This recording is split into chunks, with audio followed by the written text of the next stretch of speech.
who, in your experience, is the most powerful person you've ever known? Now, I don't mean that you've known. I'm not,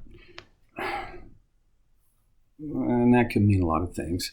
So I'm not saying you're best buds with them, but you have, in your lifetime, you've somehow experienced, whether you've met them or not, who's the most powerful person you've ever known? Well, back in the day, we were taught and believed that the President of the United States was the most powerful man on earth. This has been called into question in several situations, and frankly, there have been presidents who acted powerfully. My favorite was Ronald Reagan. I don't care whether you like him or not. I do. I think that he understood his power. He was not perfect. He made mistakes, and there was only one perfect, and it's not one of us. That was Jesus. Well, okay. Reagan understood, in my opinion, how to apply his power, and to a very large extent, by his power, and through the power that he had the ability to apply and the guts to apply, the Berlin Wall came down. I didn't go over there and kick it down, but if you're my age, you remember in June of 1989 when that wall came down, and you reflected back to his speech at the Brandenburg Gate. A year ahead of that. People of power are, I guess I would say, enviable.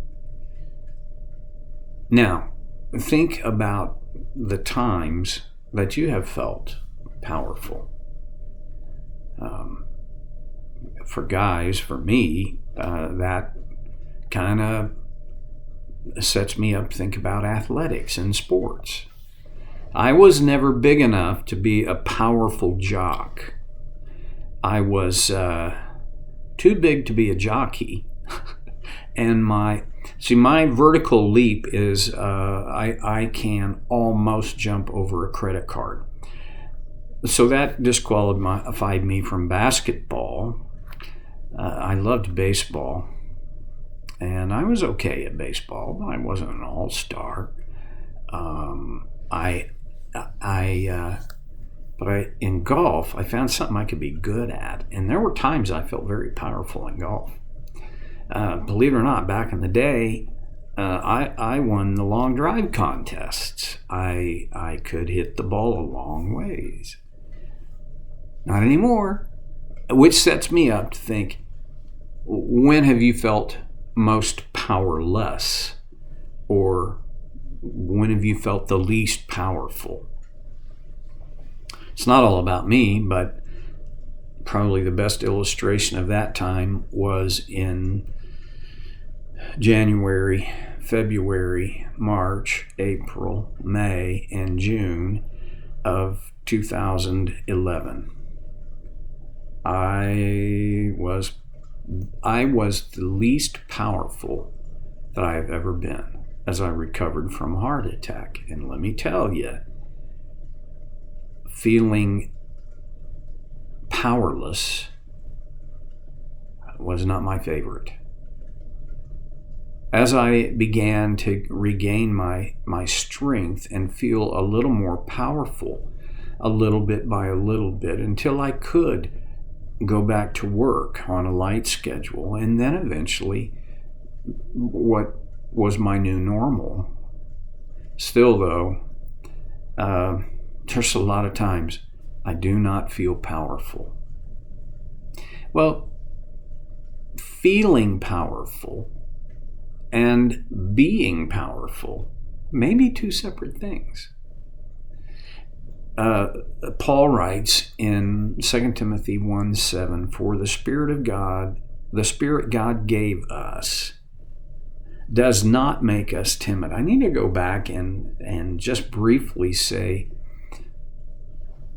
the spirit God gave us. What spirit is that? Well, principally, it's His Spirit, which He gave us. And that then, you see, you have a spirit, I have a spirit as well. And the Holy Spirit interacts with our spirit. So there's almost a dual meaning here. Both the Holy Spirit, the Spirit of God, and my spirit given to me by God, when they interact properly, they make us not timid, but they give us power. Power for what? Let's be realistic. My spiritual power does not, I'm going to give you my opinion, okay? Just like I always do. In my opinion, the Spirit of God gives me power, not because I have exercised myself and become so that I could be powerful, right? He doesn't give me power because I deserve the power. Where does this power come from? It comes from God. On what basis? On the basis of His grace. See, your power, my power, and God's grace have to be in sync. This is true of the three things that we're looking at here: power, love, and self-discipline. God's grace is the source for all of this.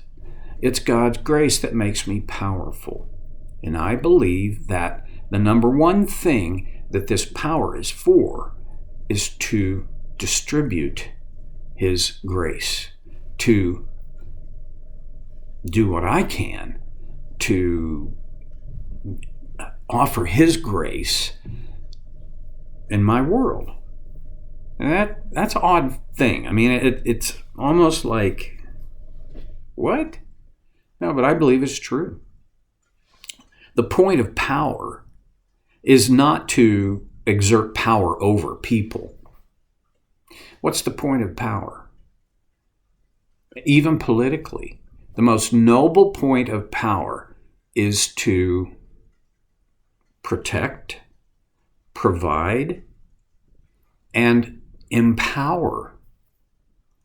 Well, I think this power that we get from God is for those, at least, and probably many more purposes. Now, some people are going to say, well, you have power to call things, unseen things, into being. You have power to heal. You have power to make changes. Well, see, okay, I've been entrusted with power by the agency of the Holy Spirit through God's grace. So whatever I do with that power, I want it to be consistent with the design and desires of the God who gave this power to me by His grace.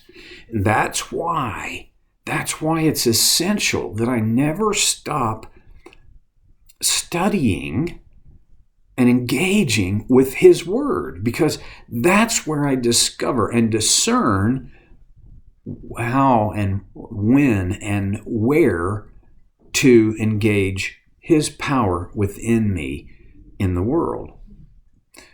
Okay, power. And then love. I love talking about love. C.S. Lewis wrote, he's my favorite, and I've already referenced it probably many times by now, his book entitled The Four Loves. He talks about love in a very philosophical way and in a very practical way.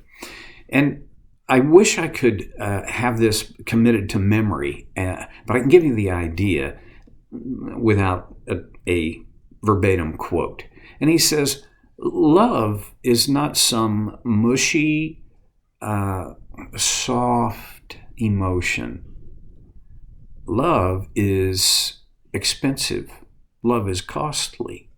Love will always, when you express it, it will put you out there taking a risk. You cannot express love without taking a risk.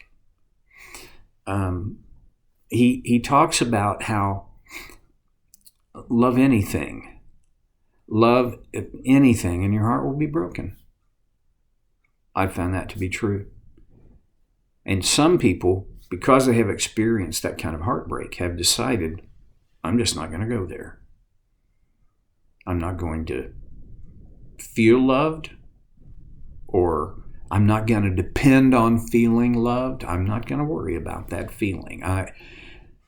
This is a dangerous place to find yourself, because you're not wired for that. You're wired to receive and give love. If you don't, you will struggle, because you're not living within the design that God created you in.